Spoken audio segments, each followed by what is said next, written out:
You can take objective response rates in the sense of they're measurable, and you can have a predefined. It's got to be 50% of patients achieving a response.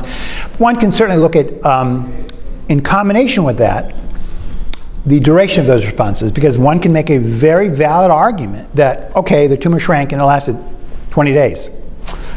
How valuable is that? So the duration of response as well as percentage of response could be a composite. That's an example. What about a situation where, for example, you didn't have easily measurable disease, which is common in ovarian cancer?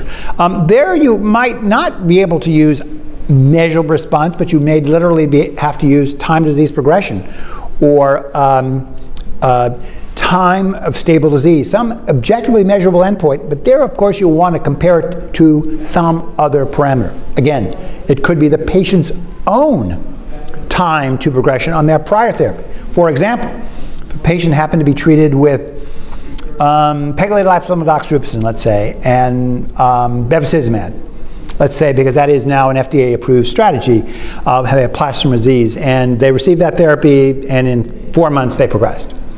That was their third-line regimen. Because okay, that patient progressed in 3 months. That patient and a group of patients that I'm talking about in our trial, let's say we get this novel immunotherapeutic agent. And now, yes, they do progress at some point, but they will progress in 14 months. So you'd say, well, what does that 14 months mean? That patient in their previous therapy, and maybe in their previous therapies before that, progressed shortly, in a short period of time, 14 months. That is an impact. Now you can obviously also add to that the questions of toxicity, very important.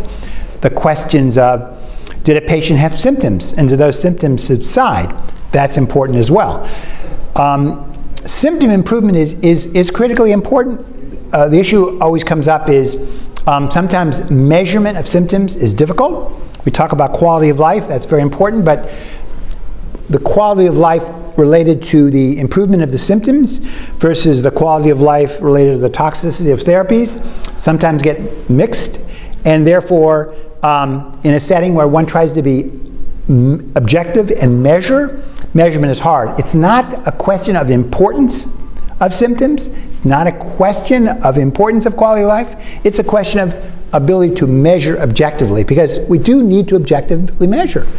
And to know if we are actually having an impact on that disease. So make it very clear, my concern, my objection is not to rigorous research. It is not to measurable outcomes.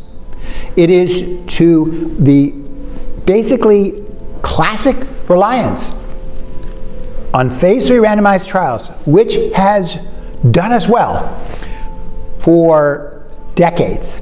But we're now at a different point in time. We have to come up with other ways to measure benefit so we can take the enormous knowledge that we're gaining and increasingly rapidly gaining and convert that into therapies of benefit to our patients.